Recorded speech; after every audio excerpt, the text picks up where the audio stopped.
Are you ready for every aspect of your life to be controlled? That is the $1,000,000 question. There's a lot of $1,000,000 questions on this podcast. But are you ready for every aspect of your life to be controlled? I know I'm not. But before we get to the robots, there's something else that the government wants to try on us. There's something else that the powers, as Heavy J always says, the powers that should not be, they're going to try on us. I was watching one of these shows that I watch on YouTube every week. I was watching this earlier, and something that they talked about came up. And it kind of piqued my interest. And then I had to do some digging, and that's where this video came from. This video that I'm doing right now for you all came from. I don't know how this slipped under my nose, but it did. And if I weren't watching the show this morning, I would not have even known about it. It would have been too late. Hell, I mean, obviously, now it's probably too late. But without further ado, let me go ahead and start this up. They're going to be able to make that date. Especially, Rob, I don't know if have you seen in the news? I should bring this up. I put this out on Twitter yesterday. Did you see what like the Miami Heat are doing now for their games and everything? Did you see my tweet about this? No. So the Miami Heat apparently are doing something what the Super Bowl is also going to be doing, which is the Miami Heat have started using coronavirus sniffing dogs. And they have the dogs go through the line, and if you don't have coronavirus, they walk right by you. If they come to somebody who does have it, they sit in front of them, and then they remove the person out. And which university? One of the bigger university schools of medicine did a research thing on this, and they found it to be 94% accurate. Wow, 94% accurate. These dogs, and apparently they're going to use this at the Super Bowl, where they're saying they're going to have 22,000 people. Anyway, that's a side issue. Rob, let me ask you this. Quiet Place 2. All right. So I saw that video and I said to myself, what the fuck? So then I did a little bit of research. I looked it up myself. Sure enough, Miami Heat to use COVID-19 sniffing dogs to screen fans at games. Ladies and gentlemen, if you do not know what the problem is with that, I can't help you. I'm not here to spell this out for you, because we've been spelling this out for you guys for over 2 years now, what they are going to do with us. I mean, and what they already are doing with us. You know, this isn't just future stuff. This is stuff that they've been doing under our noses. Because apparently 8 months ago, they started putting random dogs, throughout the airport. I don't know what specific airports. Obviously, I don't know if it could be every airport or most airports. I don't know. But I looked this up earlier, and there have been some airports, that have been using COVID-19 sniffing dogs. So my question after that is, well, are the tests not enough? These tests that they're giving out, right? To tell whether someone has COVID-19 or not. Is that not enough? Oh, that's right, because Jared and I, 2 weeks ago, we had a topic where we were talking about these patches, where the patches will now detect whether you have, they call them smart patches. Will detect now whether you have COVID-19 or not. But now, they want to try something different. Now, they want to try dogs on us. Dogs, ladies and gentlemen. I'm not going to sit here like everyone, I won't say everyone, but I don't want to sit here like everyone else that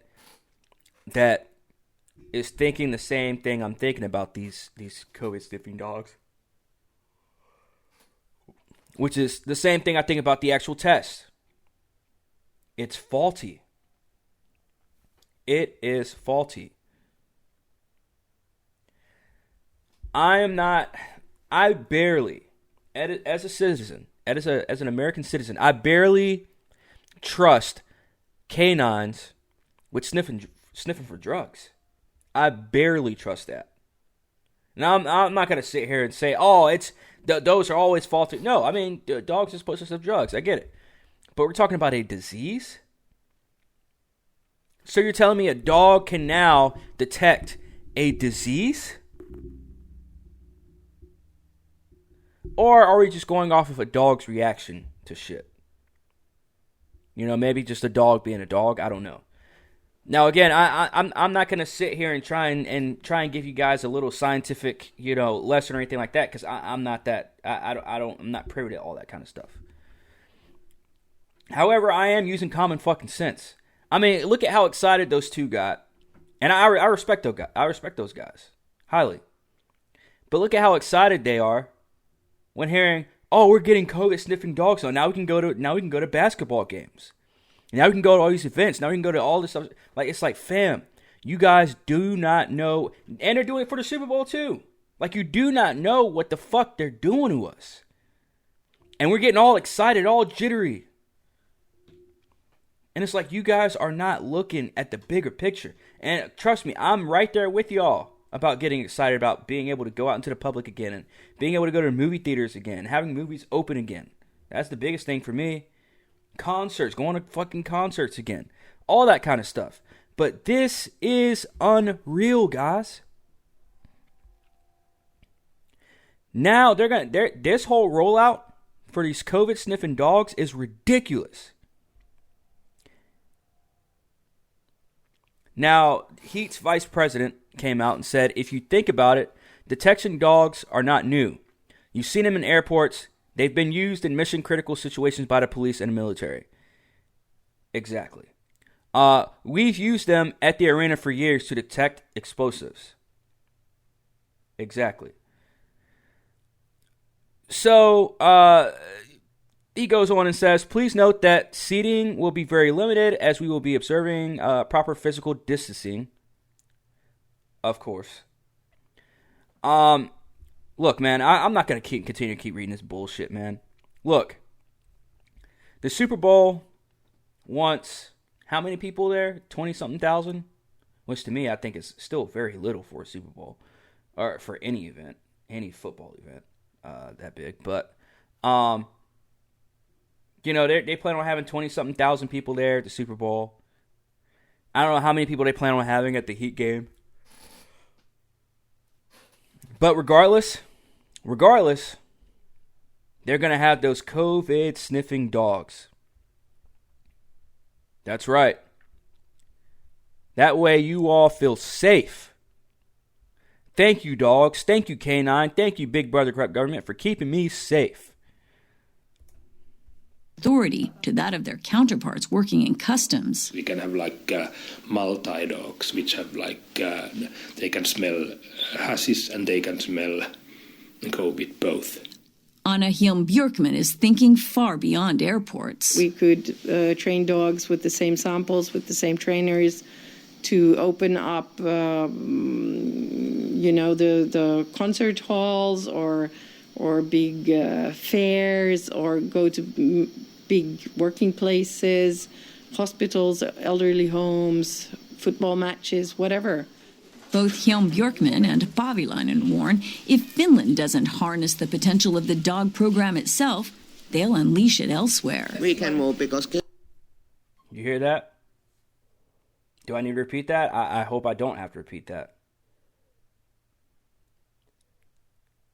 This is the future, guys. This is the future. Every event you go to now, there's going to be all these stupid precautions. Unnecessary precautions. I went to the barbershop the other day.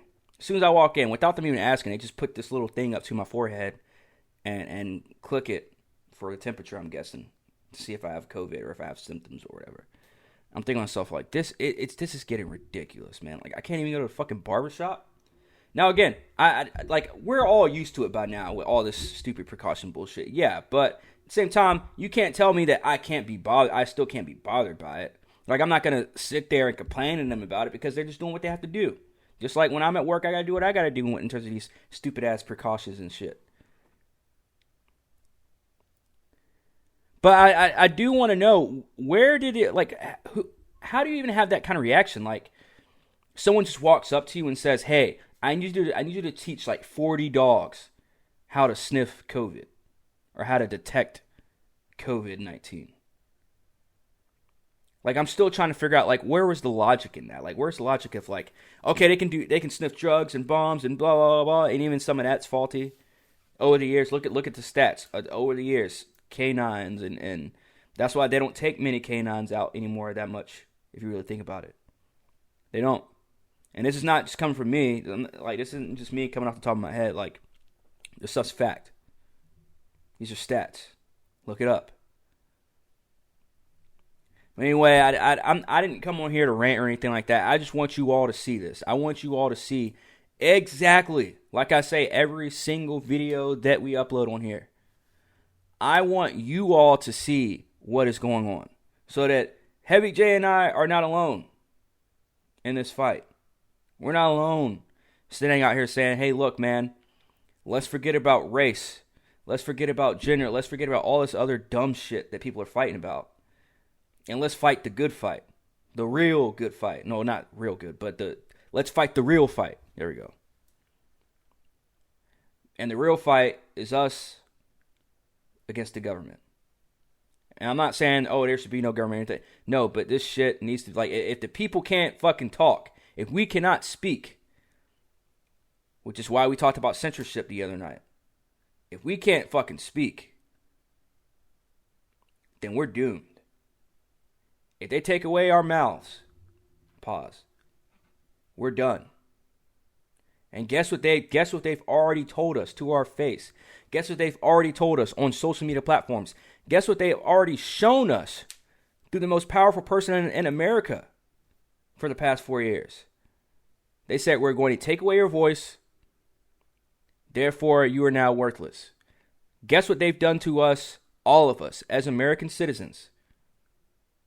Forever, ever since social media even came out, they started planning this whole, we are going to silence the people. There's going to be no more division between government and the people. It's going to be all one. They talk, they get the orders, we listen, we jump. It's what makes what makes the world go round. But anyways, didn't mean to take too much time of you all's day or anything like that, but I did want to show you guys that. It's very, very, very frustrating and scary times right now.